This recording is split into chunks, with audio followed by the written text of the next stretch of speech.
প্রিয়, যে তোমাকে ভালোবেসে ভালো রাখতে পারবে তুমি তাকেই বেছে নিও। না না, রাগ অভিমান আমি এসব থেকে বলছি না।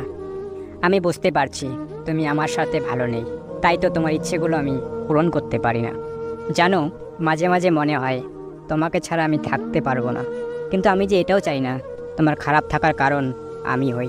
আমি জানি এখন তুমি আর আমাকে আগের মতো আর ভালোবাসতে পারো না, তবে তোমাকে দোষারোপ করছি না, হয়তো এই কারণটাই আমি। তবে কখনো যদি আমার প্রয়োজন হয় কল দিও, তৎক্ষণাৎ সাহায্য করার চেষ্টা করব আমার সাধ্যমতো। তবে মনের মধ্যে এই ধারণা রেখো না আমি তোমার কারণেই দূরে সরে যাচ্ছি। আমি আমার ত্রুটিগুলোর কারণেই আমি দূরে সরে যাচ্ছি। হয়তো আমি তোমাকে ভালোবাসতে পারিনি। ঠিক আছে, তুমি ভালো থেকো।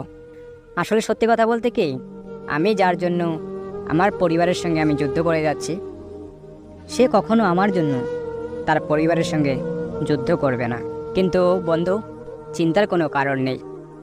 তোমার জীবনে তোমার জন্য কেউ পাশে থাকুক আর না থাকুক, কিন্তু এই শয়তান সত্যকে তোমরা সবসময় তোমার পাশে পাবে, সবসময় তোমাদের সাথে থাকবে।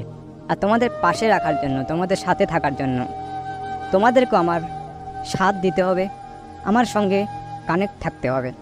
Welcome to our YouTube channel. এই চ্যানেলের মাধ্যমে আমি তোমাদের সঙ্গে কানেক্ট থাকব এবং তোমাদের সাথ দিব। তোমাদের বাস্তব রিয়েল স্টোরি আমি এই ইউটিউব চ্যানেলের মাধ্যমে তুলে ধরার চেষ্টা করব এবং বাস্তবে কি ঘটে যাচ্ছে সেগুলো আমি দেখানোর বা বোঝানোর বা বলার চেষ্টা করে থাকবো। আর তুমি যেহেতু আমার এই কথাগুলো শুনছো, তার মানে তুমি আমার চ্যানেলে ভিজিট করে গেছো।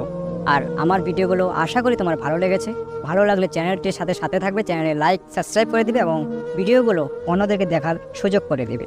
যেহেতু তোমরা আমার ফ্রেন্ড, তাই তোমাদেরকে ধন্যবাদ দিয়ে আমি ছোট করব না।